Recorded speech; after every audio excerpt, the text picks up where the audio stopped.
我不是正考着公考申论吗？这是哪儿？龙袍，百官，我一个考公的怎么就穿成皇帝了？我考的是公务员，不是这种公务员啊！喂，陛下，南方水患，灾民10万，朝廷赈灾银拨了15万两，户部转到灾区只剩5万，求陛下做主啊！这满朝文武一个个的就差把帕字刻脑门上了。这具身子的前主人到底干过啥？这胖子就是户部尚书吧？看来赈灾银正是从他手里过的。哟，这位皇叔，眼珠子都快粘龙椅上抠不下来了。这哪是看君王，分明是惦记着自家迟早要继承的家产，野心都快从眼角溢出来了。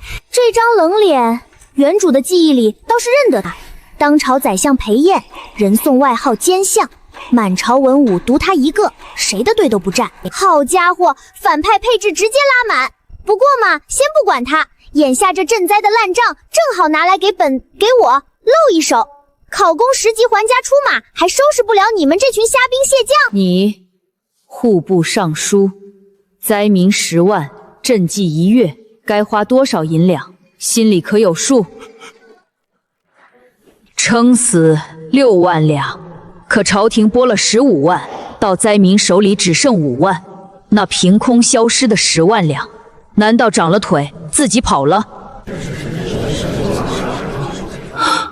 账目对不上，陛下这时要顺着赈灾银一笔笔往下查了。陛下，这账目历年都是户部自核，从无差池。好啊，好一个从无差池！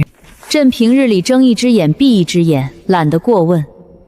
你们就当朕是个好糊弄的昏君，这手伸得越来越长。朕就是想瞧瞧，你们这些小动作到底要做到几时？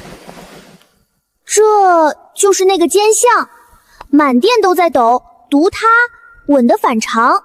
这人是敌是友，我还真有点看不透。崔德海，赈灾的账限你3日，一笔笔重核，补缺口，朕给你3条路：林州调粮，富商捐粮，以工代赈。明早要章程。当然管用啦！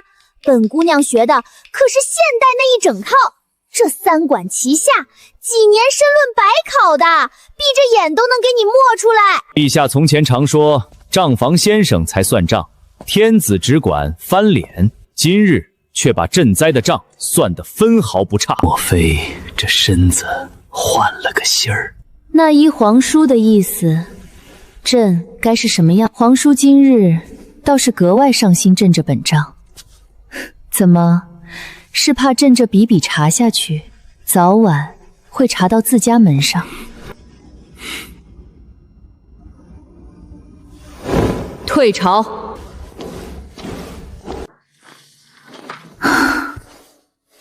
这张脸倒是暂时骗得过满朝文武。可这原身到底是怎么以一副女儿身登上这皇位的呀？这秘密一旦露了馅儿，够我死100回了。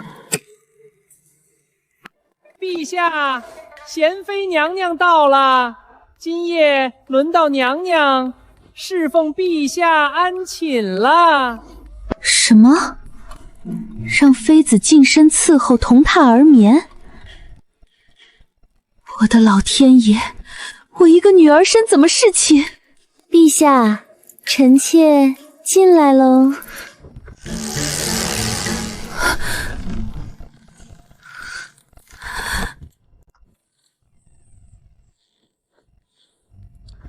稳住！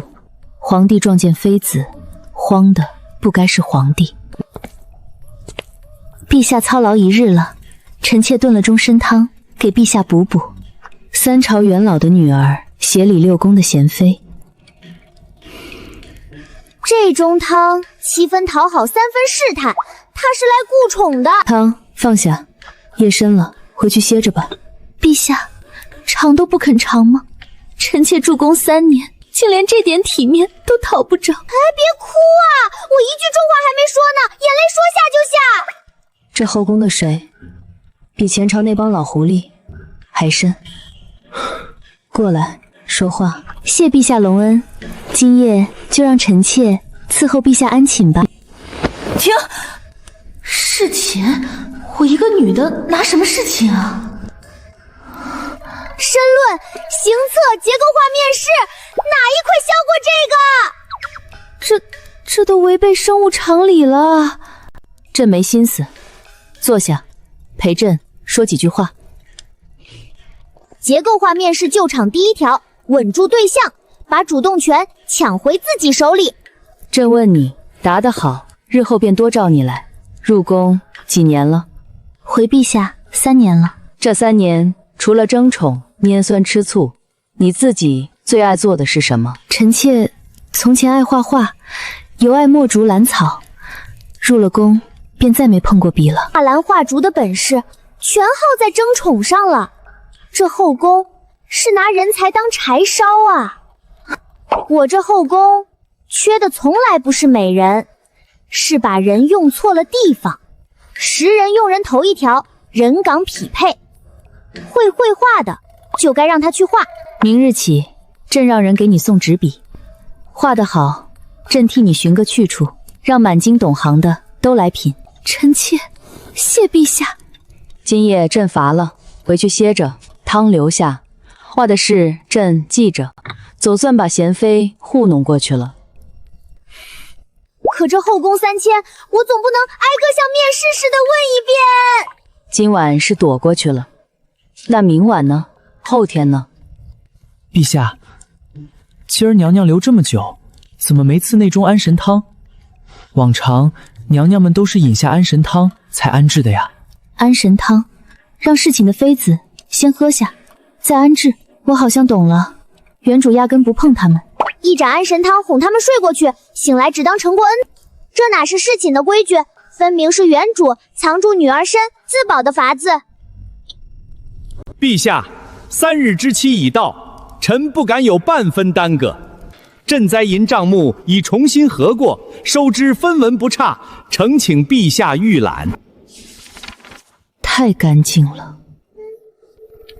真账银钱都有零碎涂改勾画，这一本评得像刻出来的。分明是连夜赶的第2本，专做给我看的。崔尚书，这封玉号的东家跟你是本家吧？封玉号是京中老字号了，承办官粮一直都是他们。陛下若真想查个明白，粮库的账宜早不宜晚。这奸相是真帮我，还是想借我的手清谁的局？账朕收下了。崔尚书，陪朕走一趟户部粮仓。账上写，赈灾粮3万担，5日前已启运南下，送往灾区。开仓。陛下，开不得！5日前启运南下的3万担，朕怎么瞧着他一步没挪，还在这儿发了霉？账册上明写赈灾粮早已启运，这粮仓却颗粒未少，尽数囤在库里，账目与实物全然相悖，铁证如山。陛下饶命，臣只是一时糊涂。糊涂？你哪是糊涂？你是把灾民的命压在这库里，明码标价。崔德海，即刻摘去官帽，革去一切官职，打入天牢，后三司会审。这3万担今日就启运，一粒不许少，给朕送到灾民嘴里。崔德海这条小鱼是钓上来了，可10万两和风玉号背后的手还在水底看着我。风玉号3年的官粮款项全部彻查，每一笔银两去向，给朕一笔不漏的报上来。若有半分欺瞒，定斩不赦。启禀陛下，风玉号历年银两往来足有上千笔，账册堆叠如山，纠葛甚多。依臣估算，少说也要3、5个月才能清查周全。崔德海前脚下狱，周崇后脚接棒，一条流水台上下来的，没一个真听我的。唉，可账册堆叠如山这话糊弄谁呢？资料分析题里再多的数，也怕一条主线串到底。钱从哪儿来，过谁的手，流去哪儿？顺着资金流摸下去，我就不信查不出来。那就把户部的账交给御史台来核，3日。裴相不必劳动御史台，下官这就清。方才我屡屡催问，这帮人百般推辞，裴燕只淡淡一句，周崇当场就腿软了。这姓裴的一句话，竟比我的圣旨还好使。咦，瞧着还挺靠谱啊！这么个肯办事的人，怎么就落了个奸相的名声？这里头是不是有什么我还没看明白的事儿？陛下，风玉号的银子，臣顺着追了，一笔一笔，全汇进了同一处司库。这司库的主人是谁？司库挂在一个叫孙福的人名下，可这孙福是端王府的大总管。绕了3道弯，这10万两到底还是流进了那位皇叔的私囊，可证据偏偏断在一个管家身上，挨不着端王本人。本王在这班队里站了半晌，还当陛下查的是哪一个？是冲着本王来的。孙福不过是府里一个老管家，他在外头置点私产，与本王何干？陛下从前连奏折都懒得看一眼，今儿倒有闲心，查起本王家的下人来了。查，陛下尽管查，只是也得掂量掂量，这龙椅底下的钉子，您拔得动几颗？莫寒了宗室的心啊！完蛋！兵权、宗室、组织3件套全焊他身上了，这鱼太大，我得先掂量掂量自己几斤几两。大鱼是钓上来了，可我要怎么赢？陛下今日查得够深了，连这油盐不进的奸相都拿眼神拦我，这水深得我脚都探不到底。证据攥在手里，人却动不得。有兵，有宗室，有组织，3层护甲焊身上，这道纸一针砸下去，先崩的是我自己。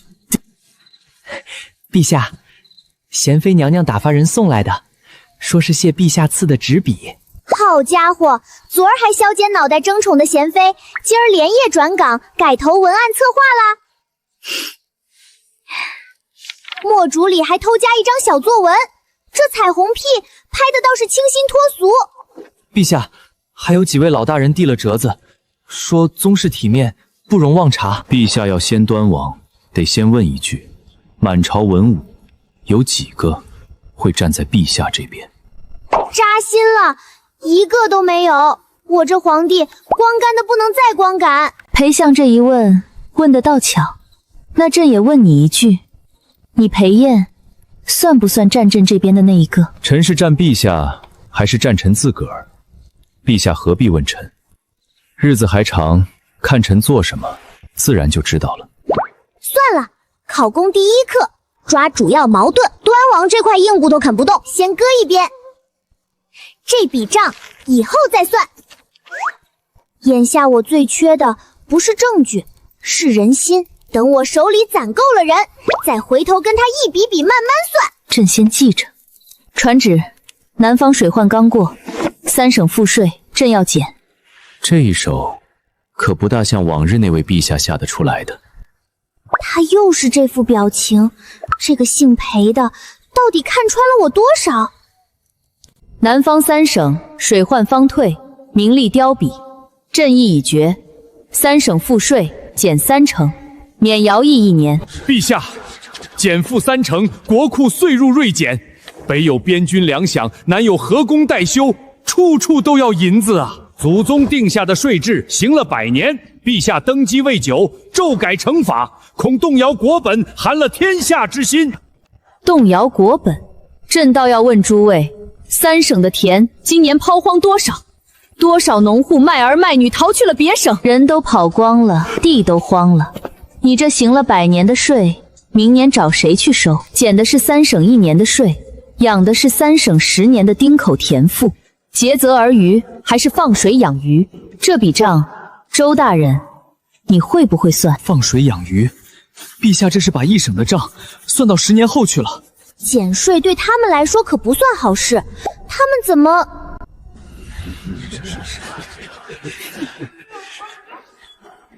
一个个不光不急，嘴角还压着笑。这帮人背地里又打算搞什么幺蛾子？底下使了什么手脚我没瞧见，可这点直觉告诉我，朝廷的赋是减了，到了农户头上，他们有的是法子原样加回来。唉，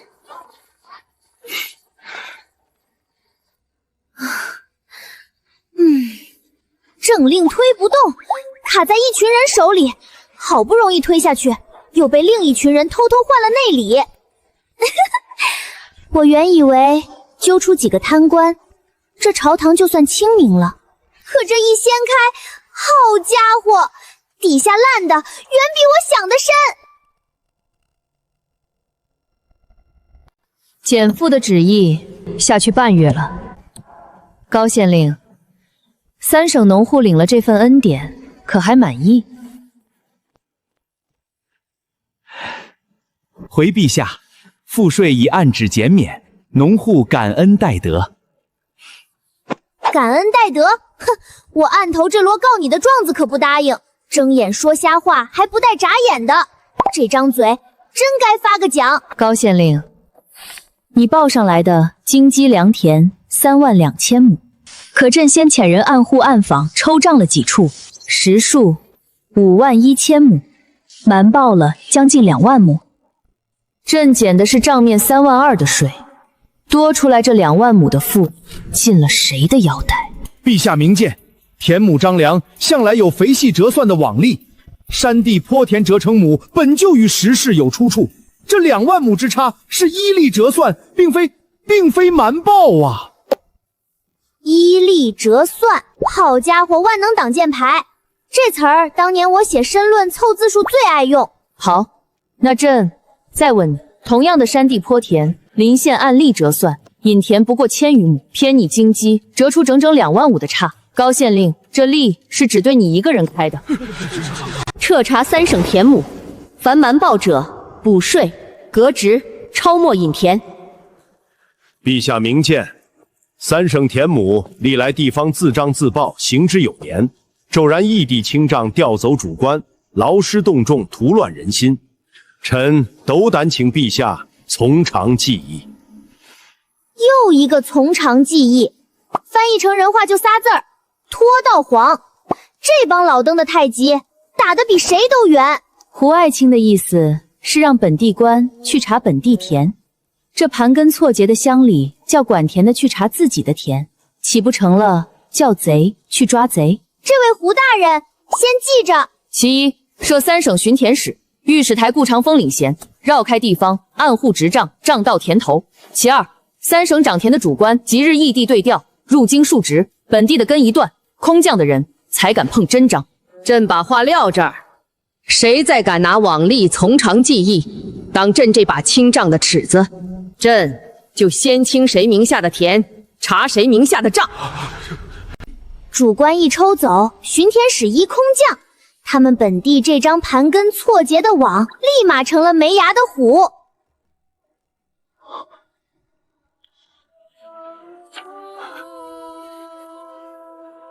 又是这样，我的方略前脚落地，总有一只看不见的手，后脚把挡路的石头悄悄搬开。这只手究竟想把我推到哪儿去？等等，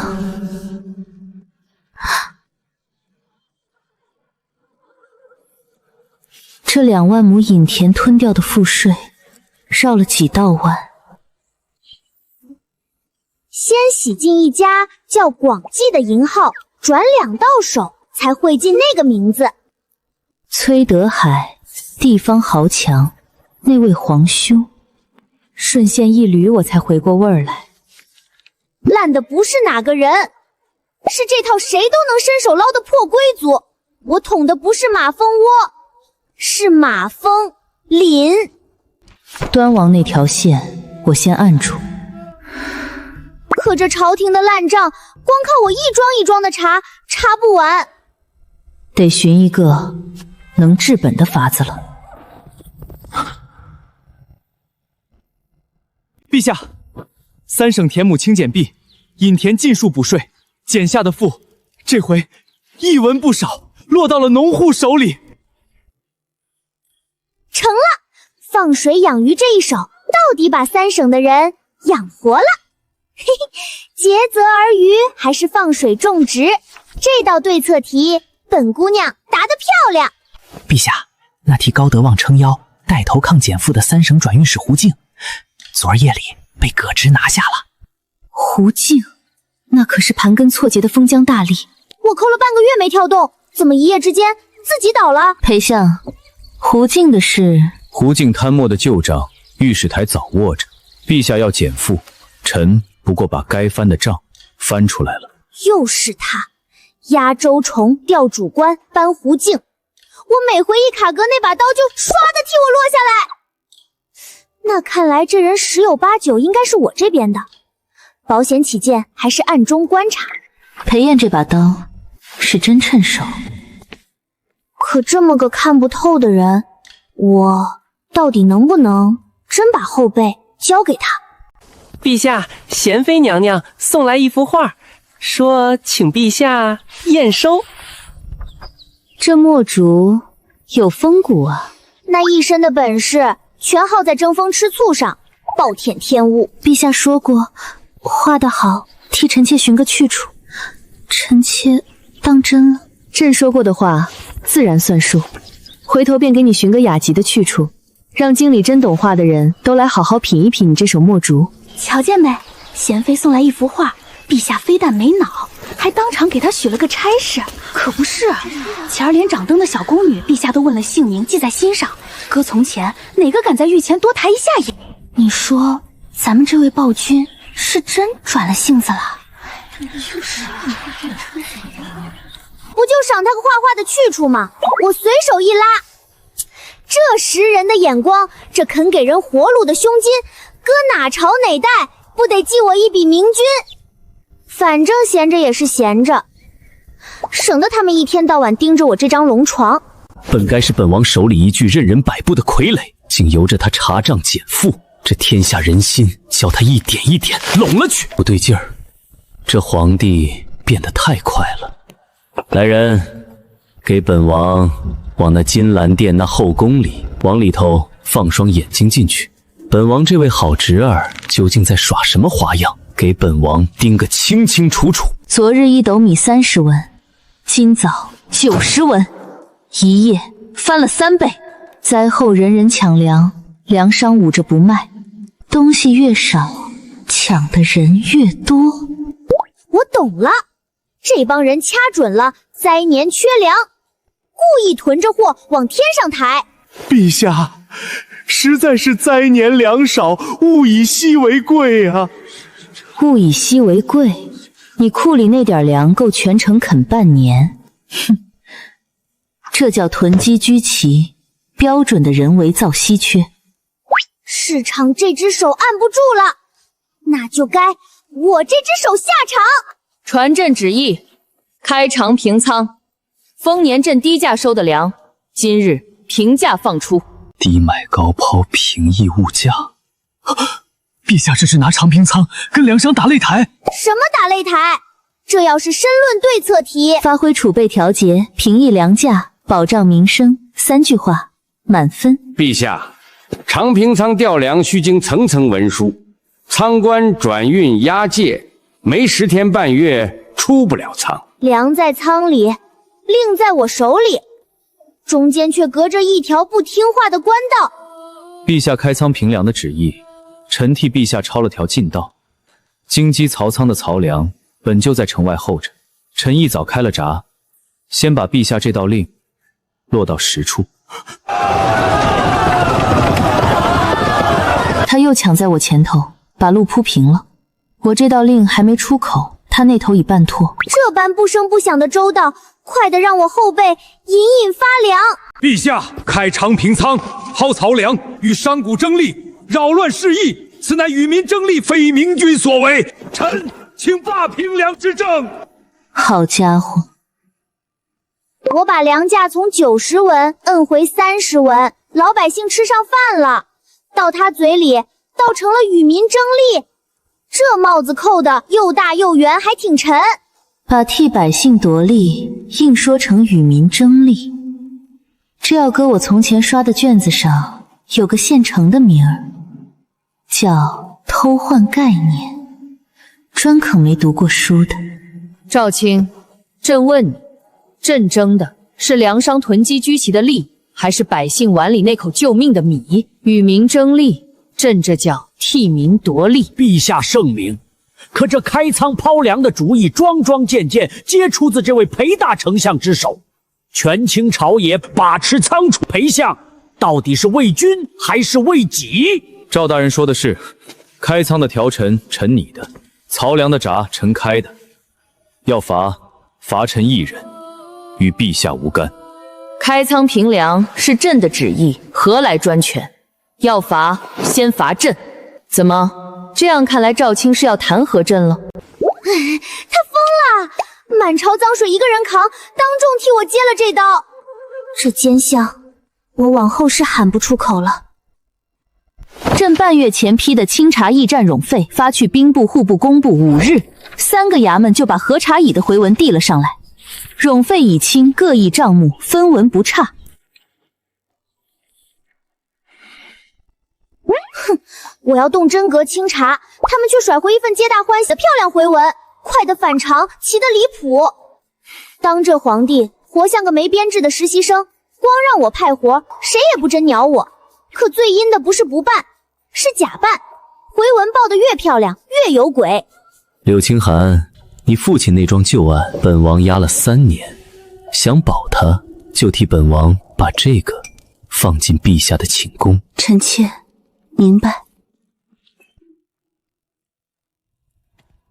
陛下，德妃娘娘听闻陛下为文书烦恼，自请来替陛下理一理。陛下，这几份回文漂亮的过了头，臣妾粗粗一并，同一个驿站3个衙门报上来的冗费和解数竟对不上，办没办是真是假，不看回文写的漂不漂亮，看台账对不对得上实物。请陛下调各驿原始账册，当面一比，谁在哪一关糊弄的，立时现行。哟，这后宫里竟藏着个懂痕迹管理的，办没办谁担责，全在台账留痕里，说的比朝上那帮占着茅坑的强多了。德妃，这堆烂账你替朕理，理清楚每一笔卡在谁手上，理好了，朕重重有赏。专业的事儿交给专业的人，这后宫哪是什么3000佳丽，分明困着一窝有本事没处使的猛人。我现在才反应过来，亏大了。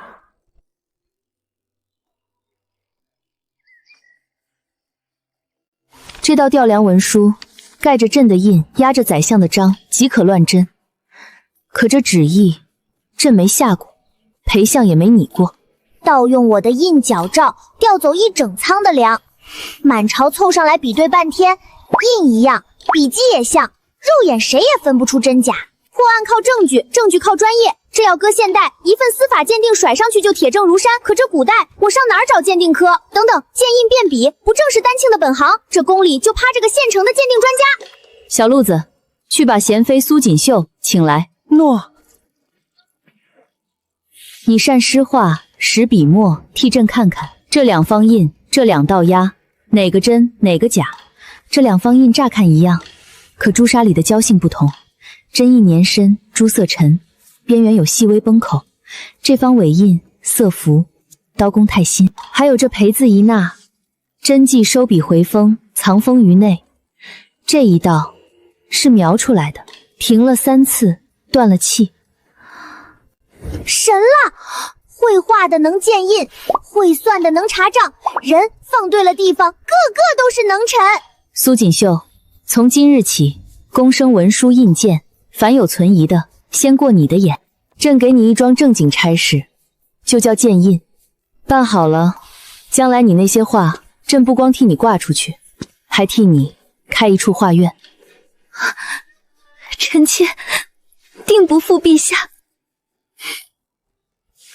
陛下，这道伪文书，经手的仓官、押粮的、签字的，竟有整整11个人。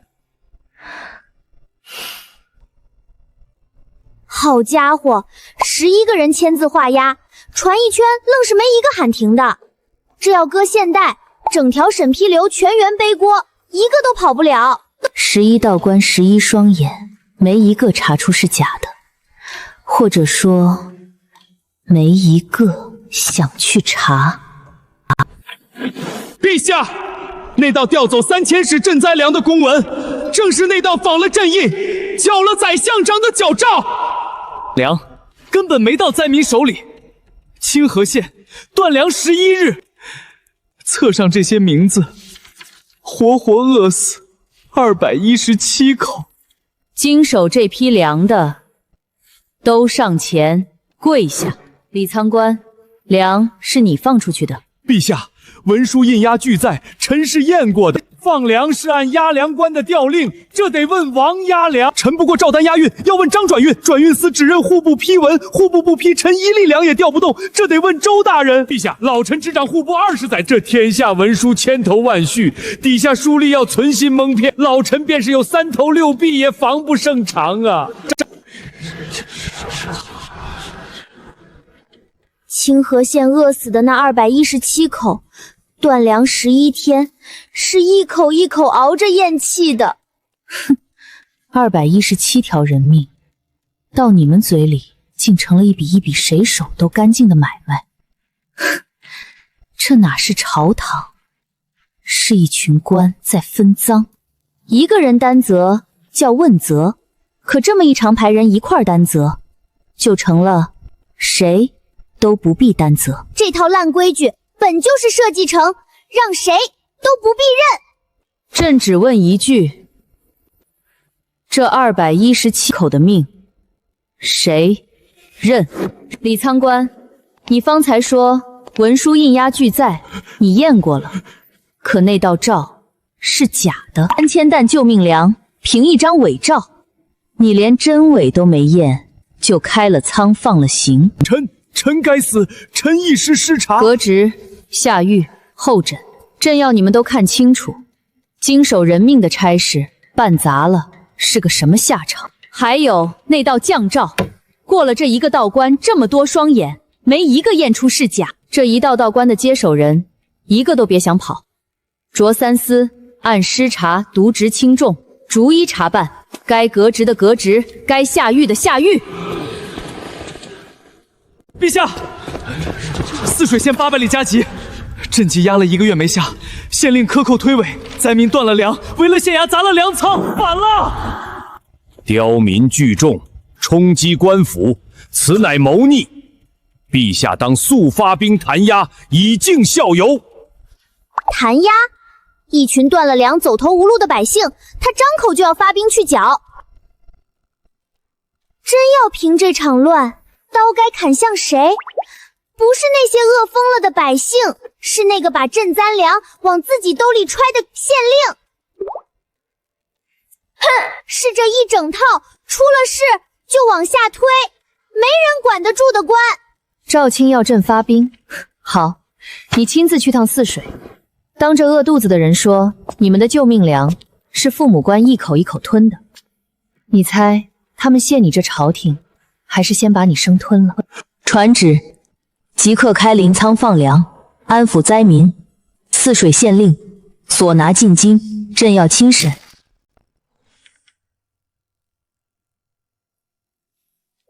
查摊、减负、平粮，我办得再漂亮，架不住底下一个县令一推诿，就能逼反一整县的百姓。这就像写申论，对策列了1、2、3、4，洋洋洒洒，可一条都落不了地。透过现象看本质，清河也好，泗水也罢，根从来不在刁民，在吏治。治标不治本，阅卷老师一眼就给你扣到底。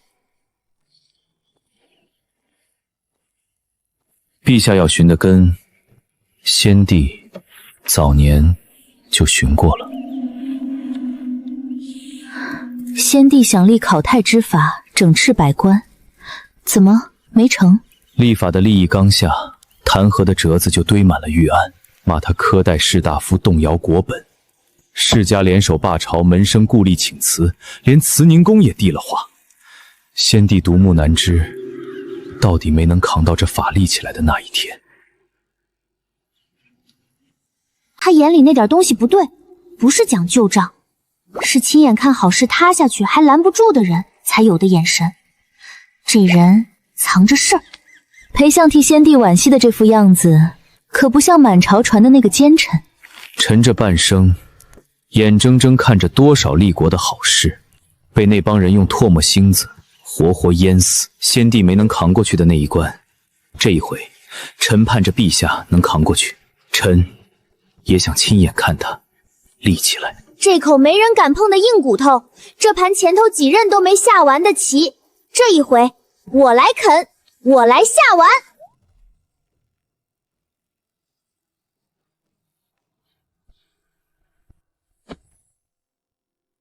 踢皮球的虾兵我揪出来了，可他们敢踢，是因为前头顶着一道罩，一道脚的。满朝上下，谁有这个胆儿，这个手，敢防我的印，调走救命的粮，逼死这200多条人命？真正动手的那只手，还藏在我看不见的地方。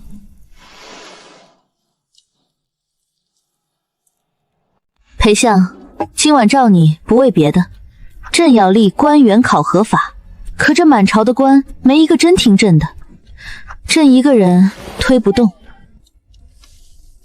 陛下深夜召臣，是要借臣这把刀？嚯，他倒不装。行，那我也不跟他绕弯儿。对，那217口人命的问责，牵着大半个朝堂，盘根错节，朕的旨意出不了金銮殿。这件事，朕交给你办。陛下就不怕臣借着这把刀替自己砍出一片天？怕，可朕更怕再这么下去，清河县那样的事一桩接一桩。而且，朕信你。满朝都防着他，我也该防着他。可这满殿冰冷里，唯独他做的事儿挑不出一个私字。明知道该提着戒心，我却偏偏想赌他一回。满朝都换臣奸相，说臣结党专权，把持朝纲，是这大义头1号的佞臣。陛下凭什么信？朕不信你的人品，朕信你办的事。压州虫调主官，搬胡进，抢曹粮，当庭扛雷，桩桩件件，你大可不必沾手。可你做了，而且全坐在了魏国那一头。时人不听他说什么，看他做什么。你这奸相做的全是纯臣的事。陛下这双眼睛，倒是看得比满朝都清。难得啊，满朝一群兵坨子，就他一个跟得上我的节奏，还不用我把话掰碎了喂。这就叫专业对口。这件事，臣接了。不过陛下要立考核法，光有刀不够，还要什么？要陛下扛得住接下来整个朝堂的反扑。先帝在时，也曾想做陛下今日想做的事，终究没能做成。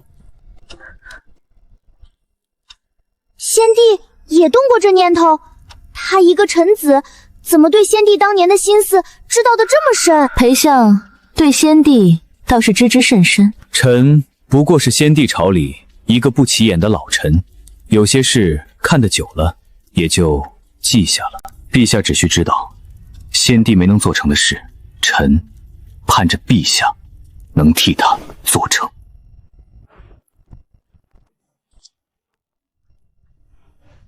满朝兵坨子里，头一回让摸到一处是热的，原来我不是一个人在死扛。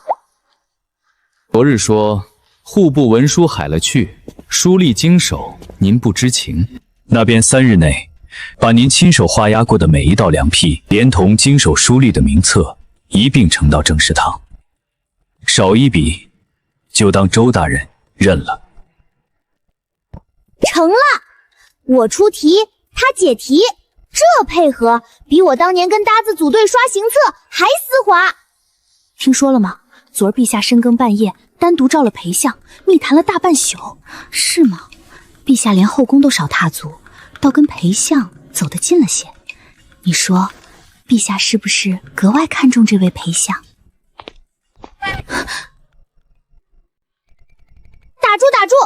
我跟他纯君臣谈公事，这后宫的脑补比我当年写申论应编的例子还离谱。不过话说回来，那张脸冷是冷了点儿，倒是生的是真好看。想什么呢？正事要紧。这些日子近身伺候笔墨，臣妾冷眼瞧着，怪了。陛下批文一向亲力亲为，可更衣沐浴，从不许任何人近身，连小路子都得守在3步之外。我这是在替端王往陛下身上找刀子。不许人近身，一个堂堂天子，藏着什么见不得人的东西？泗水民变，根在吏治。朕筹谋3日，今日正式立这一法——官员考核法。1. 考成，每官每年定下该办之事，年终一笔笔算总账。2. 限时办结，公文积压推诿拖延者问责。3. 政务公开，留痕可查，每一笔经谁的手都记当备查，谁也甩不掉这口锅。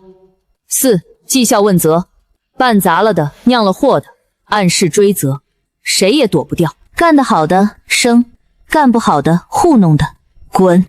说白了，就是给当官的上一套 KPI， 定指标，限时办，年终算账，干不好滚蛋，整套 KPI。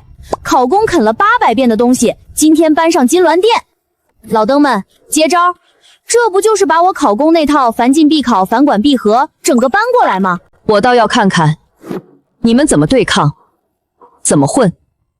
陛下，祖宗设官向以德行取士，宽以养廉。如今考成逼问，年年算账，这是把满朝士大夫当成市井里的账房奸人，斯文扫地，有伤国体。德行取士，宽以养廉，说的真好听。可这么养出来的，就是泗水那个克扣赈灾粮、逼反一整县百姓的德官。赵大人嫌考成是把士大夫当账房先生，可账房先生再不济，账目总是清楚的，错漏总是有据的。敢问赵大人，泗水那位德行取士的县令，他那一笔赈灾粮的账做得清楚吗？他当众称我，这老狐狸葫芦里卖的什么药？陛下今日要立的是早该有人立，却没人敢立的法，臣附议。他这一眼怎么像等这一天已经等了很久了？陛下圣意已决，老臣不敢再谏。只是这法子是好，就怕底下千百号经办的人未必都接得住陛下这一片苦心呐。考核法下了半月，各部该报的考成册都按时交了，可一本本翻下去，全是糊弄，花团锦簇的废话，没一句落到实处。陛下，他们这是串通好了，谁也不敢明着抗旨，可个个把折子写得花里胡哨，滴水不漏，法不责众。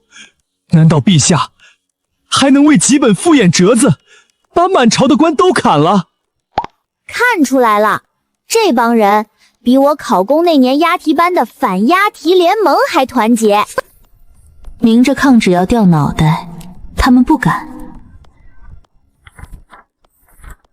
哎，法不责众，他们就拿糊弄来软磨，料定我总不能为一摞套话废纸杀光满朝。好策落不下去，就是一张废纸。这道理跟写申论一个样，对策再漂亮，落实不了，照样0分。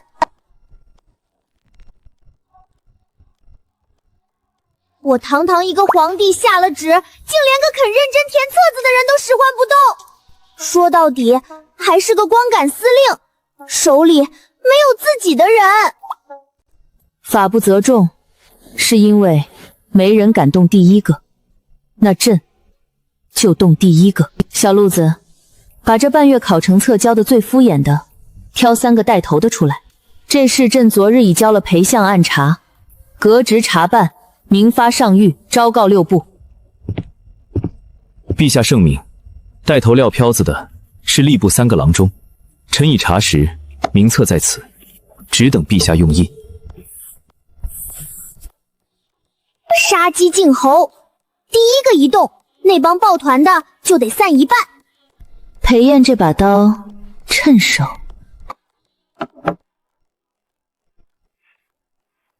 可我这光杆司令，但凡身边能有几个自己的人，又何至于事事都借他的手？陛下答应臣妾的画院，当真有眉目了。工部说城西那处旧院能改。朕金口玉言，你只管把画画好，院子的事朕替你盯着。陛下，外头都说您立那考核法是要跟满朝作对呢，可臣妾瞧着您是对的。嚯，连后宫争宠第1名都改行称我的新政了，这白月光我当的倒也值。惜才不是宠妃，有意思。这位陛下可比满朝传的要深得多。硬扛了半月，竟抵不住那裴家小儿的一把刀。赵元朗，你那一肚子弯弯绕倒是使出来啊！王爷息怒，硬碰是下策。他不是要考核出清官吗？老臣便送他一个被这考核法活活逼死的清官，到时候满朝悠悠众口，一句苛政害命，看他这法还推不推得下去。妙啊！哈哈哈哈，还是你赵元朗有算计，钱人本王全包了。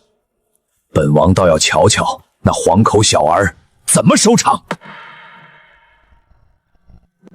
陛下，头一批考成核出来了，公布那个尸位素残3年的员外杨处了，何公司至敌有功的寒门主事连月2级，能上能下，第一次真赚起来了。别想一口吃成胖子，先杀鸡儆猴稳住盘，再立个样板，让人尝着甜头，心急吃不了热豆腐。这一步一步的火候，我拿捏得住。陛下，督察院老御史李崇昨夜命在府中了。李成，出了名的两袖清光，清流净重。他的考评干净的挑不出一丝错，怎么会因考核自尽？李大人为官30载，清廉自守，只因受不得这考成法日日苛核，视士大夫如囚徒之辱，以死明志啊！陛下，陛下苛政害命，请废考核法，以谢忠魂。我人傻了，睡一觉的功夫，昨天还是明君，今早就成逼死忠良的暴君，黑锅从天砸下来，连躲的地儿都没有。这死得太巧了，巧在考核刚见成效，巧在死的偏偏是个挑不出错的清官。这不是自尽，是有人拿一条人命给我下了一盘死局。撑住，林婉，越是这时候越不能塌。李御史的死，朕会查个水落石出。陛下，沈婕妤求见。夜深露重，臣妾来替陛下掌一盏灯，也替陛下守一个秘密。你说什么？陛下，别急着戒备。臣妾若要揭发，何必这样深夜独自一人关紧了门来？他怎么看出来的？我这身份藏得这样严，连裴燕那双眼睛都没看穿。陛下说话总把嗓子压得低沉，可动了真气一忘形，那尾音偏偏会发软。还有方才，陛下看臣妾的眼神是在掂量该不该灭口。不是男人看女人的眼神。后宫里还藏着这么双眼睛，他既不揭发，图什么？你既知道，又关上门一个人来，所图为何？臣妾出身沈氏，如今沈氏满门系在臣妾一个人身上，臣妾要的不多，一个护得住沈家，能让臣妾替自己做主的靠山，而不是哪家的棋子。结构化面试压轴题，怎么把对手变成盟友？答题要点就一句，找到他要的给他，把他的利益跟你绑死。他识破我本是天大的危机，可危机的背面是机会，把知道我秘密的人变成替我守秘密的人，这买卖稳赚。镇护沈氏，给你自由。后宫这条线，情报、掩护这3000人的弯弯绕，你替镇守。但话说在前头，你我之间不做姐妹，不做旁的，做君臣，做共犯。词词相争那一套，臣妾早玩腻了。能跟陛下做这桩共父们的买卖，求之不得。当然，我只先信他3分，剩下7分得看他拿什么来挣。盟约立的，更要拿事儿去验。对了，陛下要破这苛政害命的死局，臣妾倒听来一桩怪事。那位自尽的李御史死前3日，他府上的马车深夜进过端王府的角门。端王府果然是做局。他这后宫的眼睛和耳朵，第一笔就值回了本。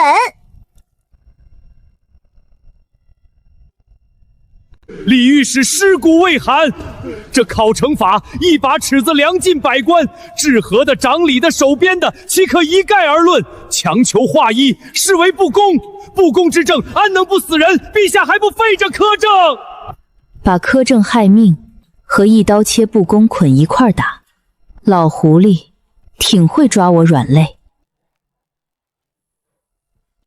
可他错了，考核从来就不是一把尺子量所有人。赵青说的对，一把尺子量不了所有人，所以朕的考成分类分级。治河的考堤防水患，守边的考战功粮饷，亲民的考赈济断案，各有各的标尺，各算各的大账。鹰岗射标分类考成，陛下这哪是一刀切，分明是量体裁衣。谁的活谁的标，量体裁衣。一把尺子量不出的，就用10把，各算各的总账。标指定了，可这帮人嘴上认了，手里未必照办。裴相，臣明白，条陈落到各部，臣盯着，谁阳奉阴违，臣替陛下记一笔。还有件事，李御史死前3日，他的马车进过端王府的角门，你那边查得动吗？端王府的门臣进不去，但端王府的车马往来、银钱进出，连递进府里的每一张纸条，臣都看得见。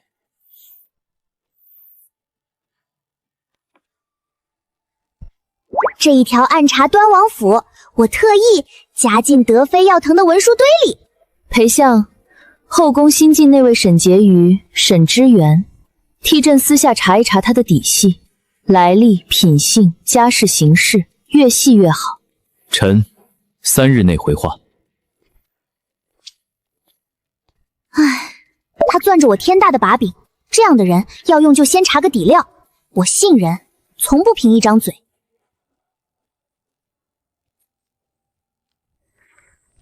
13岁就管全族的账，是男的早中进士了，就因是女儿身烂在宫里3年，这不就是另一个我？陛下登基以来，至今膝下空虚，子嗣无信，长此以往，国本不稳，恐非社稷之福呢。要不便请太后做主，为陛下广纳新人，早绵延子嗣，拿子嗣社稷来逼宫。太后宫想借吴后，一步步把选秀纳妃嫁到我头上。丽妃姐姐，这是关心陛下，还是咒陛下呢？陛下龙体康健，昨儿还在臣妾这儿连下了3盘棋。姐姐若不信，要不臣妾陪姐姐去太后跟前，把这望义天子子嗣催着选秀的话原本回一遍。妹妹说笑了，本宫就是随口一提。吏部报上来的考成，人人办解及时，个个政绩斐然，干净，太干净了，齐整的连个涂改都挑不出。真办过事儿的册子，永远有涂有改，有零有整。这一摞平得像刻出来，把这些册子跟各部的政务抵账、文书留痕一条条对，凡办结的，朕要看见经手人、日子、印信，一样都不能少。熬一宿赶出来的满分卷，我一条抵当就给你判了0分。这位置是用来糊弄的吗？吏部、工部、礼部3部考成7成是假，连干活都懒得装。作假考成7军往上，主谋者革职下狱，服从者停职待坑，一个都跑不了。裴相，名册朕已圈好，你替朕办下去。臣遵旨。从前是他替我把刀递好，把人按下，这一回是我定罪，我点名，他听我的。这盘棋的手总算回我自己手心里了。作假败露下狱，正好。考核逼得百官造假，人人自危。这桩乱象又添一笔，这苛政2字越做越实。一笔账对不上，他们能赖。作假的官，过手的钱，串供的嘴，全给你串成一条线，看你们还怎么赖。查账这事儿最爽的就是顺藤摸瓜，一摸一个准。这张网的线头不在吏部，在督察狱，李重生前长的那一摊。陛下，臣妾娘家堂叔在督察院当差，借他露出来的话，李御史自尽前半月反常得很，他连着告了3个作假的官，可那3道弹劾的折子递上去全被人压下了，半个字都没传出来。这是臣妾堂叔冒死从存档里当出来的副本。对上了，李重压根不是被考核逼死的，他是查记和造假，查到了不该查的人头上。这天衣无缝的死局，总算让我撕开一道缝了。顾长风，李重压下的那3道填核被谁压的？给朕查。他自尽那夜，府上进出过的人一个不漏。李重案卷组已被督察院封存，能动他的除了臣，满朝只有一人，左都御史赵元朗。假账压折、自尽遗书，一桩桩串起来，全指向同一双手。查呗，让那小皇帝查。哈哈哈哈哈！死无对证的局，他查到天亮，也是个苛政害命。王爷，那小皇帝查案的路数邪门得很，当断不断，必留后患。那个替李重驾过车的马夫，得让他永远开不了口。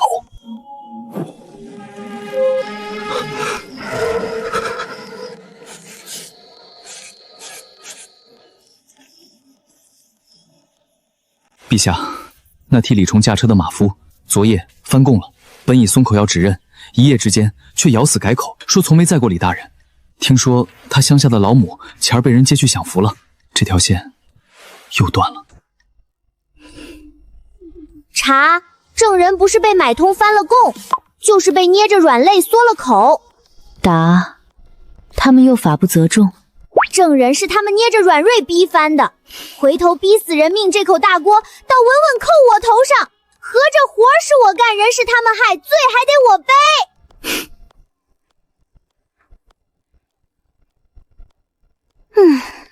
天底下哪有这么一刀切的道理？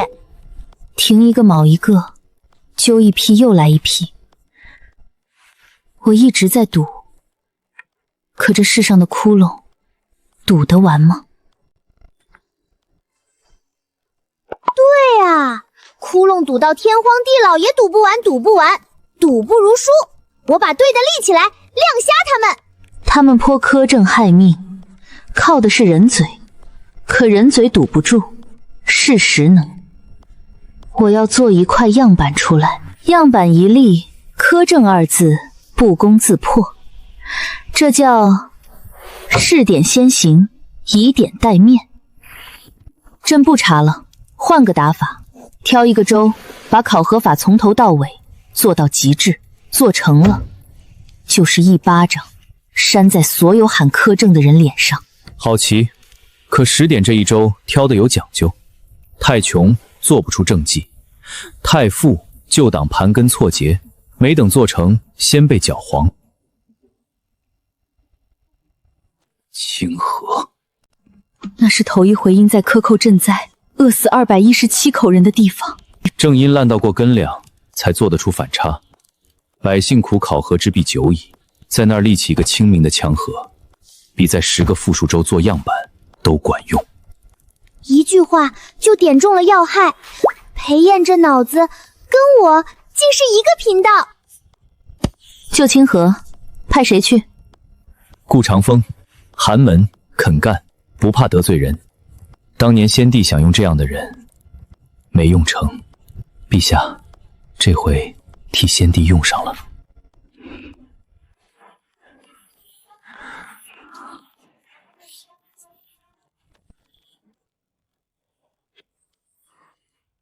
陛下放心，臣到清河定把这考核法一条条落到实处。记住朕的话，到了清河，先别急着考官，先把考核的标纸、流程、赏罚明明白白贴到衙门口，让百姓都看得见。政务公开，朕要清河的每一笔都晒在太阳底下。账目往衙门口一贴，谁多吃一口，谁少干一件，百姓拿眼睛盯着。阳光底下没有不化的猫腻，比派100个监察御史都管用。只是清河官场旧党的根也深，顾长风孤身去，怕被架空。清河知州通判都是赵元朗的门生，臣已寻了由头，一个调任，一个丁忧，半月内挪走。又是他。我这边刚说怕被架空，他那边人都已经悄悄挪好了。我出脑子，他跑腿，我画饼，他上菜，这默契，我俩上辈子怕不是一个宫位的。我出招，他补位，这一来一往，倒是越来越合拍了。可越是顺手，我心里越没底。他这样不声不响替我铺好每一步，图的究竟是什么？这满朝，他是最帮我的人，偏也是我最看不透的人。当官的办事几日办完，办不完咋罚，都写这儿了。俺活了60年，头回当官的把规矩摆给俺们看。什么？那小皇帝把试点设到清河，还搞得有声有色。这破样板要是成了，苛政害命的局不就全白做了？王爷稍安，一块试验田罢了。庄稼要长得好，得有水。清河今春若是闹一场天灾呢？妙！清河上游那道堤，本王自有人手。他要丰收，本王偏叫他颗粒无收。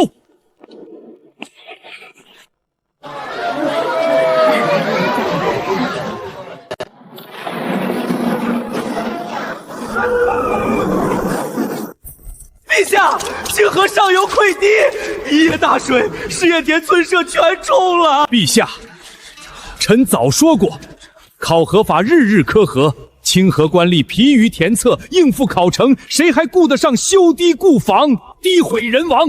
这一线的性命是陛下那考核法催出来的，苛政害命。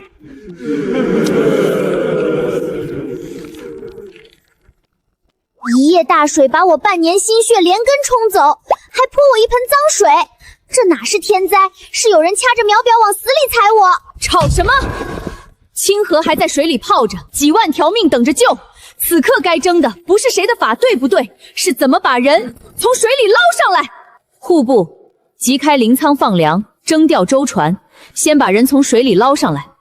太医院携医官药材驰援，灾民登高安置，烧热水隔病患，绝不许再起一场瘟疫。工部领青壮以工代赈，抢修堤防，清淤排涝，既保了堤，又给灾民挣一口饭。3日一报，朕要看实数。遵旨。枕粮从哪几个仓调最快？林州3仓，臣已开了，漕船连夜南下，明早能到清河。出题的是我，解题的是他，这场救灾配合的严丝合缝。裴相，清河上游那道堤，朕记得去年才修过，新堤怎会一夜就溃？这水来得太巧了。巧的像是有人掐着点放的。他也看出来了，这哪是天灾，是有人宁可淹了一线百姓，也要砸了我的样板。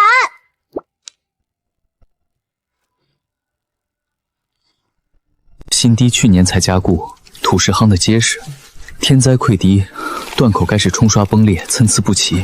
可这豁口平整规整，分明是人事先掘开的。大人，溃堤前夜，小的当值，瞧见10来个蒙面汉子扛着球膏火药摸上了堤，小的要拦，被打晕了。醒来，堤就破了。不是天灾，是人祸，是有人掘了堤，淹了这一线的百姓。废法之前，朕先请诸位看一样东西。天灾溃堤，断口参匝，可这块切口齐整如刀削。清河安澜堤是被人掘开的。赵青，方才你哭着说是朕的考核法害命，那朕请诸位看着这道刀削式的断口，再想一句，是谁宁可掘开大堤淹了一线百姓，也要砸了朕这块样板？朕的考核法一条一条白纸黑字，没害过一条人命。真正害命的是这把掘堤的锄头，以及握着锄头的那只手。苛政害命4个字，原样退回，加急件。现场那道断口比我嘴硬100倍，你们的脸疼不疼？陛下明鉴，掘堤害民确属大罪。然这等丧心病狂之徒，多半是清河本地的刁民，是对考核法心怀怨妒，才铤而走险。陛下可不能因一桩匪患又牵连无辜啊！那唯一指认蒙面人的护堤老族，护卫加派却被炸爆引开，趁一掷相空，当失足落水死了，线索断在半道。陛下，那护堤老族是清河掘堤一案唯一的人证，怎么当庭作证才完押解收监的途中就失足落水死了？死无对证，陛下便可一口咬定是人祸。满城都在传，是陛下构陷忠良。人是他们嘎的，刀他们递的，回头一抹嘴，凶手成了我，血压顶到天灵盖。可偏偏一个字都不能急着变。这老狐狸最毒的一招，把水搅浑，让人分不清谁是谁非。我若急着跟他对骂，自证清白，正中下怀。赵青急着替朕传谣，倒是辛苦。人证的死，朕会查。但今日这朝堂，朕不跟你争一张嘴皮子。陛下，谣言越传越凶，再不辩驳，民心可就……辩驳，跟着他的话头辩，越辩越脏。接他的话茬儿，那是钻坑里蹦赌。我偏不，你播你的，我播我的，看谁先没流量。他设个局等我跳，我偏不跳。我自己设一题，传朕的话，清河灾情账目，赈粮发放，灾民安置，一笔一笔张榜公布，贴遍京城与清河。他说朕害命，朕就让全天下亲眼看看清河的灾民此刻是死是活，是饥是饱，事实才是最好的辟谣。辟谣是明的，暗的这头，那护堤老毒押解收监途中失足落水，经手的差役，臣查到了，他们的家眷半月前各收了一笔来路不明的银子。银子从哪儿出的？顺着银子往上，过了3道手，再往上，臣怕又是那座王府。清河救灾，桩桩件件都在这墙上。乡亲们认字的，尽管念，尽管合。清河受灾8000户，已安置8000户，赈粮4万斃，病役300，已治至决堤死难的11人。安置了，死的才11个。那说陛下苛政害死一线人的是放屁啊！我家亲戚就在清河，上头发的赈粮1颗没少。谁造的谣，安的什么心？成了，一句嘴没费，账本往墙上一糊，谣言吃的就瘪了。这叫用数据删人，不疼但脸肿。救活多少发了多少，死了几个，白纸黑字一贴，比在朝堂上跟他吵100句都顶用。越是捂着掖着，越像有鬼，摊开来晒在日头底下，谁还信他那张嘴？辟谣的事了了，可这笔买命的银子查到哪儿了？风玉号，又是他。当年崔德海洗赈灾银的幌子，端王司库的钱袋子，灭口的银子从风玉号出。唉，这条线的尽头明晃晃戳着2个字：端王。人证灭口，决堤造谣，一桩桩全通到那座王府。朕能动他吗？他有宗室的体面，有经济的兵，证据只到风玉号，断不到他亲手。陛下要的不是惊走他，是连他根一起拔了。这账我先记着，一笔一笔，记到那座王府再也赖不掉的那天。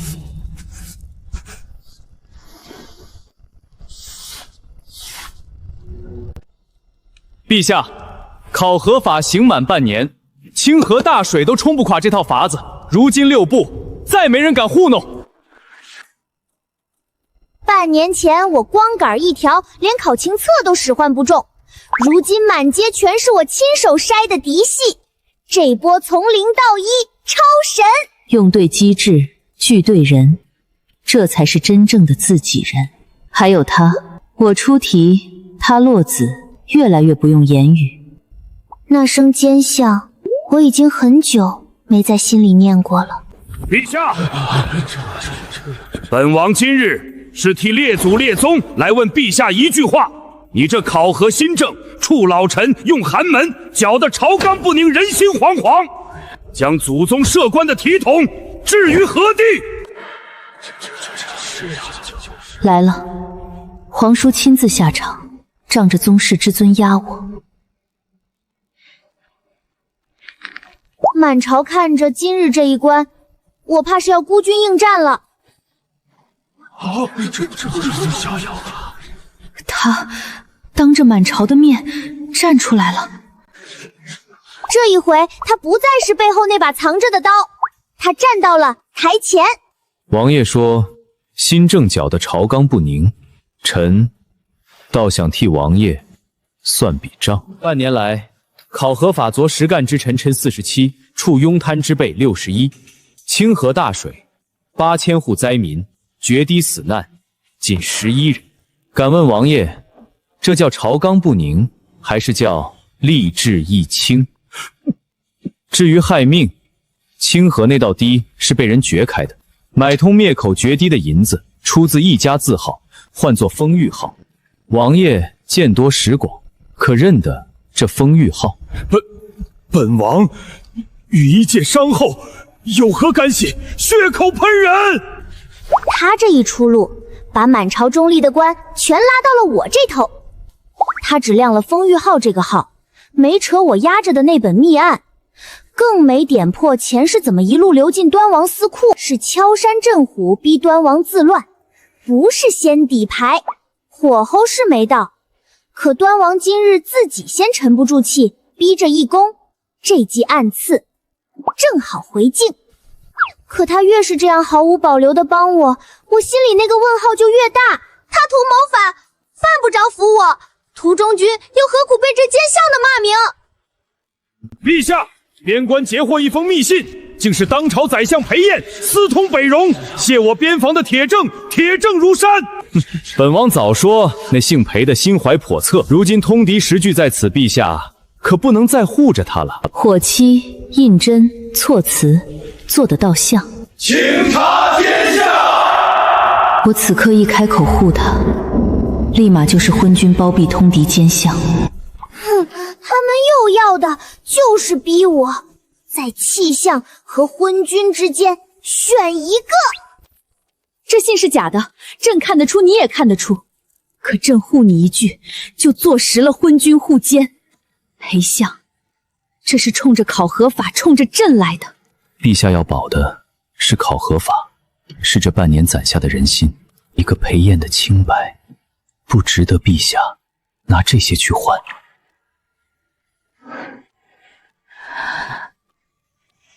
苛政逼死忠良在前，奸生通敌祸乱边关在后，请陛下废考核法，斩奸相裴彦，以安社稷。陛下，太后娘娘说了，朝局动荡皆因新政与奸相而起，废了法，斩了相，这风波自然就平了。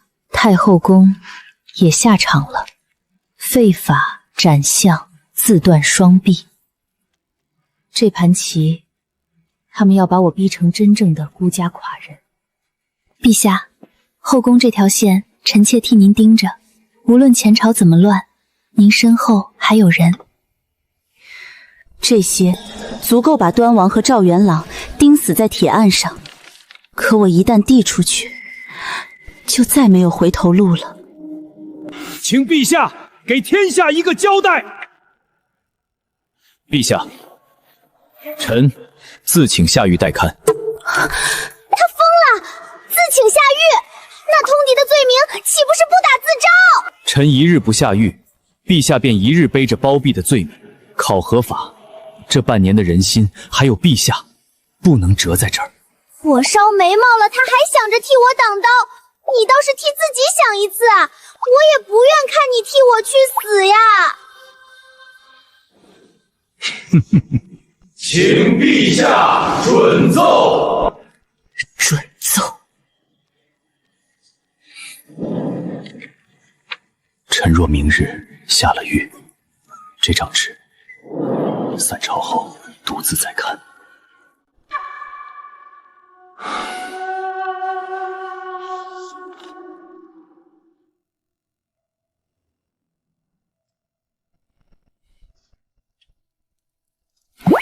他进去了，我一松手，全得陪葬。可越是看不见路的烂题，越得逼自己找破题点，撑住。柳青寒，这一步朕等你等了有些日子了。陛下，您早就知道。这半年，凡是经你手顿抄的条程，端王府总能先知一步。偏偏紧要处，你总恰好漏抄。一个死心塌地的细作，不会留种破绽。你想反又不敢，朕便一直等你自己走到朕面前。今夜抱着这包东西进来，是终于下定决心了。陛下明察，臣妾父亲有桩旧案落在端王手里，臣妾被他拿捏，这3年递了无数情报进端王府，可这包东西，臣妾今夜是来抵命的。这通敌信是赵元朗起的草，他怕笔意露马脚，便托端王府把题稿送进宫，要臣妾这只宫里的手比着朝中文书的笔录，避开御前的忌讳，替他垫得天衣无缝。臣妾卷了3遍，却偷偷把这第1遍的底子留了下来。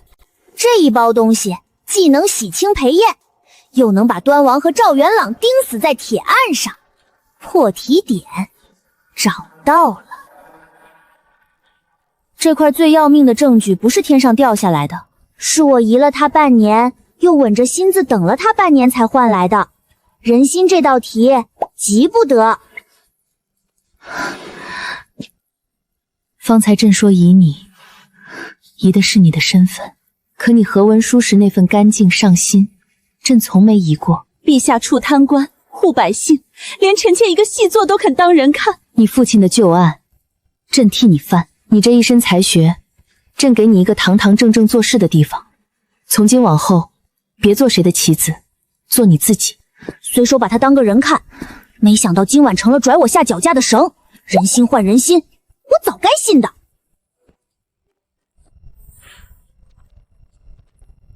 传旨，明日大朝会，朕要当着满朝文武，把这盘死局原样掀回去。诸位为这考核法吵了快1年，朕今日想先问一句，你们吵的到底是什么？自然是苛政害民，奸相通敌。错，你们吵的从来不是仁政与苛政，是既得利益与治理效率之争。你们把丢了好处的私怨裹上一层为民请命的大义，这层皮，朕今日就替你们当众剥开。所谓民意汹汹，不过是一小撮怕丢了铁饭碗的人，借天下的嘴喊自己的冤。陛下圣明，只是空口论罪，难免落人口实。依老臣愚见，不如将实证摆出来，也好叫满朝上下心服口服。证据？好，臣妾德妃柳清寒本是端王插在陛下身边的眼线，今日臣妾要当着满朝揭一桩弥天大罪。清河大水，世人觉得低；护敌仁政，世人灭的口。这封通敌信，赵元朗主谋伪造，端王出银，再给裴相的脏水。这信在宫里写就，经端王府送出关，再扮作边关极地截获呈到陛下案前。臣妾奉命誊抄，偷留了一张底子，墨纸印年分毫不差。一封宫里出去的信，怎么又从边关截得回来？这反复无常的戏务之言，也配攀污本王？分明是有人栽赃陷害！王爷给臣妾的那枚铜香炉，暗格里递了3年情报，要不要当堂打开，给满朝看看？皇叔啊，皇叔，哼不哼？你这步棋，亲手把炸药埋进了自己被窝，真有意思，这瓜真甜。陛下明鉴，这底稿是德妃一个反复无常的细作私藏栽赃，老臣3朝清誉，岂容血口攀污？他是左都御史清流领袖，门生故意变朝野，一份还待勘察的底稿，今日扳不倒他这棵老树。罢了，先把人和法从火里捞出来，这条老狐狸容后再钓。放裴相，通敌一案纯属伪造，昭雪。考核法，照刑不误。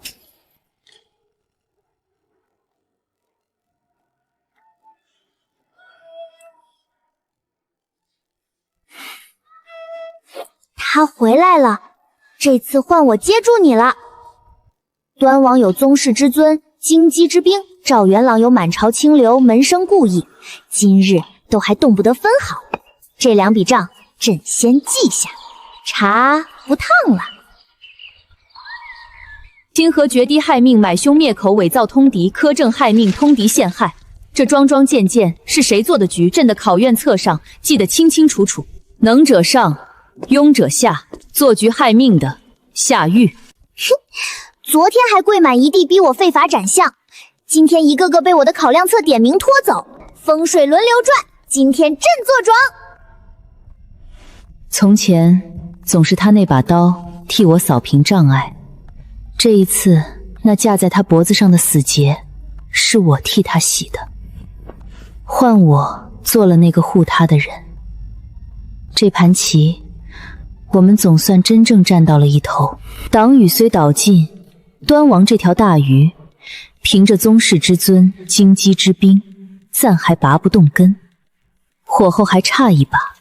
这笔账我先记下。查端王那本烂账时，朕顺出一条旧线，你父亲当年那桩案子正是被同一伙人构陷的，朕替你重审昭雪了。陛下大恩，臣妾无以为报。报恩免了，你那一手合账理事的本事困在后宫可惜了，往后6部呈上来的考成文书由你总核，这差事你愿不愿接？臣妾领旨。陛下，2桩事：其一，镇北3镇急报，边关军粮亏空过半，将士也有断炊之危，这数目绝非寻常损耗。其二，臣定了些时日，端王折了党羽之后，不甘折服。一个觊觎皇位的宗室亲王，又跟塞外通着生系，这2条线会不会？镇北3镇额定兵员2万，你领的军粮却够3万人吃，多出来这1万人的粮，为了谁？陛下，账目繁琐难懂，末将一介武人，实在看不懂那些数目啊。看不懂账也能当副将？一查履历，祖上3代镇北侯，你是靠着祖印直接坐上的位。吃空饷，冒领军粮，账都看不懂，这就是替我镇守国门的将。陛下，臣查过，镇北军里有个粮官，寒门出身，账里的滴水不漏，屡屡示警。可他熬了12年，连个芝麻官都升不上去。朕立了考核法，能上能下，可朕忽然发现，这只管得了已经在位的人，真病根在更前头。这帮人是怎么进来的？选官为门第，为出身，为举荐。哼，草包凭祖印登堂，能是凭寒门没门。朕有了考场，却选不进真正会答题的人。问题出在入口。陛下要动的是选官之制，这比考核法难10倍。这道门，朕非拆了不可。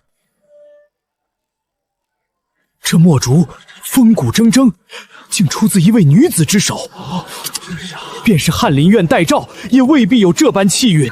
这后宫困住的，从来不是花瓶，是一身本事没处使。陛下，赵元朗领着旧党上本了，说妇人本该深居简出，如今开画院抛头露面，是否姬司臣有伤风化，长此以往，纲常何在？一个女子把画挂出去给人看，为国库添了税，就成了动摇国本。在我那年头，姐妹们拿手术刀敲法锤，上天揽月，这帮老古董的偏见早该回炉了。草包凭门第占着将位，能臣凭寒门进不了门。朕要破的是这道门第的门。陛下的意思是，取士不止破门第，凭真才实学，考试取士，这道门带的门，朕拆定了。至于这扇门还能为谁而开？镇北一案，朕看清了一件事，这天下最缺的不是规矩，是能把规矩用好的人。故朕意已决，改选官之制，自今往后取士不论门第出身。重门第，重血脉，说穿了就是怕寒门挤了位子。这套拼爹的入口早该换了。凭真才实学，公开考试，唯才是举。还有一事，朕一并问了，这考场的门为何只对男人开？陛下，万万不可！女子入科场登朝堂，此乃否姬司臣亘古未有，动摇国本，有伤纲常啊！陛下，亘古未有便是错的吗？朕的后宫，有人能画出让满京低头的丹青，有人能把6部考成里的滴水不漏，有人算账胜过户部老役，他们个个是能臣之才，凭什么一到女子的身份，就把他们死死挡在考场之外？能办事的人，朕不论男女。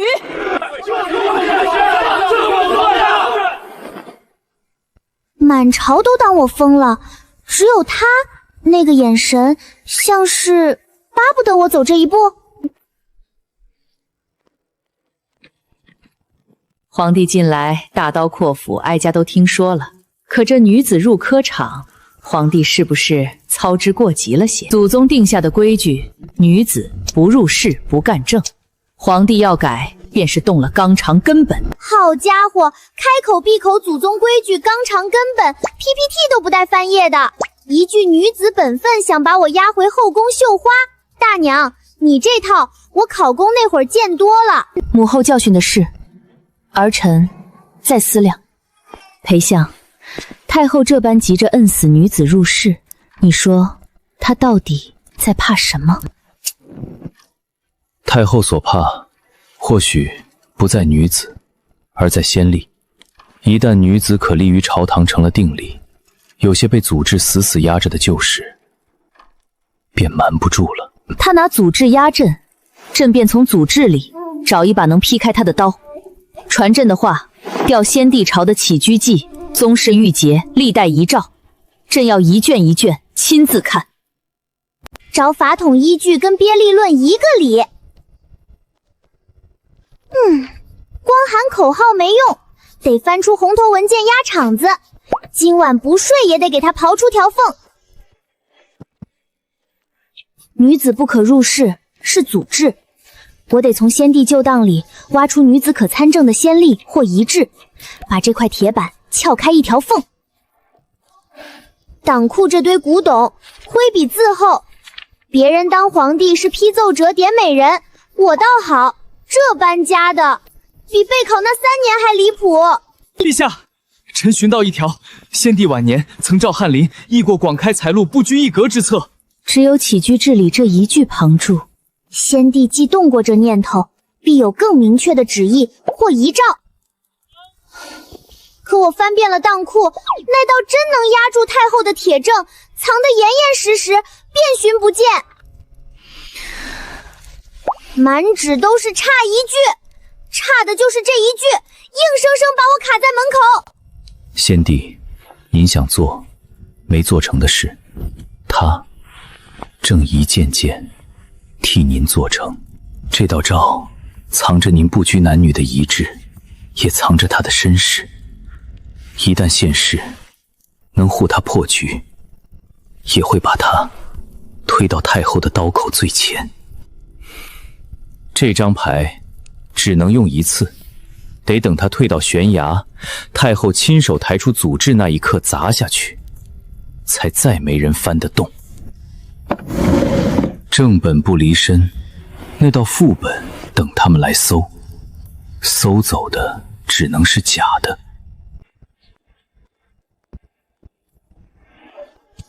他又一次在我最难的时候不声不响地递来了那把刀。可他怎么总像是早就知道我要找什么？何苦为一场恩科去跟他的喜硬碰个两败俱伤？由他去。女子入室抛头露面，他蹦跶的越高，是他的由头攒得越足。这一局哀家让他。这考题，老臣依国力拟了一道。瞧这老狐狸，捋着胡子装为国选才，题面里全是埋人的坑。世家最爱这套，自己肚里没货，就把门槛抬到天上，好显得别人都不配进。可考试最公平的，恰恰是这一点。题再难，一视同仁，真有本事的，照样脱颖而出。凭卷说话，真金不怕火炼。题很好，就用这道。诸位想看的，朕也想看，他们到底答不答得出？漕运之弊，不在河道，在以包代运，层层拴包。故良号于途，当效分段直运，责任道断，立勘核以核。谢云书漕运册头名，女子恩科第1位头名。草民谢云书，谢陛下。这卷子若答的，便不是因为草民是女子，是因为草民答得对。女子夺魁，技惊四座。你判了3年的东西，合理止。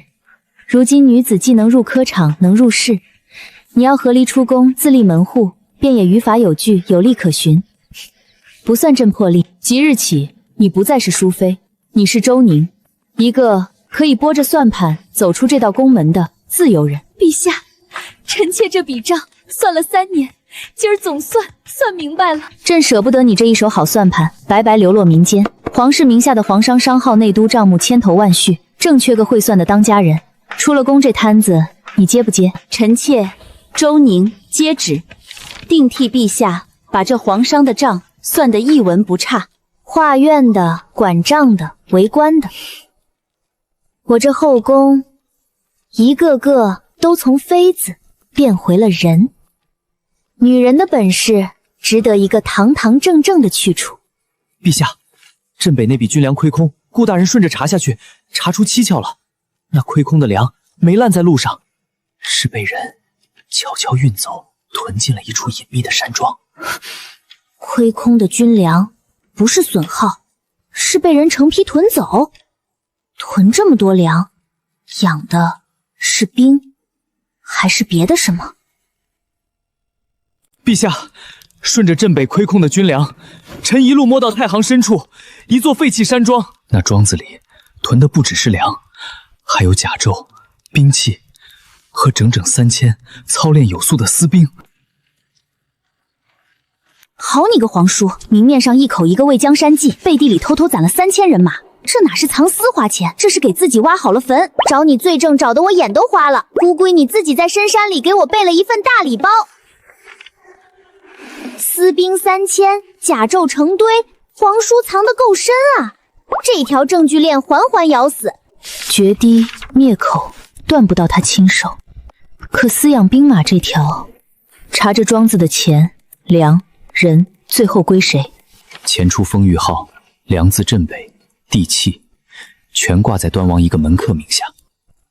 那镇北副将陈重山看着是个账都看不懂的草包，实则是端王安插的人。他冒领的军粮半数压根没进军营，全经他的手悄悄转去了这座山庄。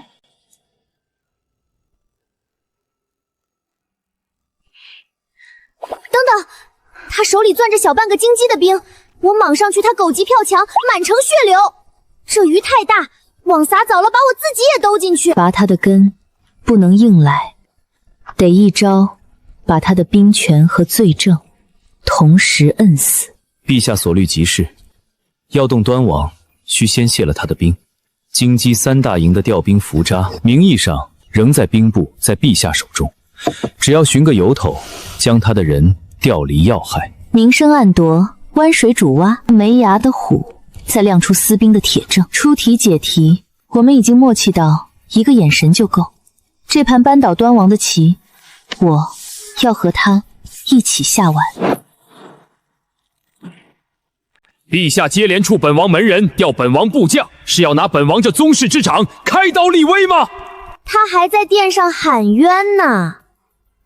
兵权早被我一道道调令掏空了，揣着空枪冲锋，先卸牙，再亮刀，急啥？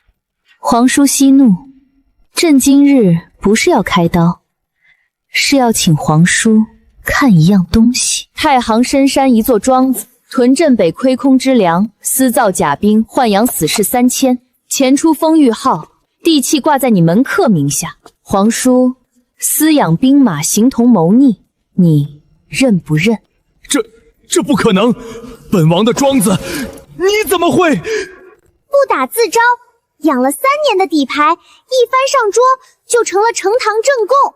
这剧本我都不忍心写。机关算尽，反误了卿卿性命。端王萧承玉，结党营私，买凶害民，私养兵马，图谋不轨，削去王爵，辟夺兵权，圈禁宗人府，永不续用。那3000私兵就地遣散，择粮收编边军，余党按名册一一就办。仰头大笑了大半部戏的皇叔，今儿总算笑不出来了。从决堤到买凶到私兵，一笔笔账，朕替你结清了。下朝。端王这部废棋到了也好，一道封印到底没摁住他，也罢。这一回哀家不敲打了，掀了他这把龙椅。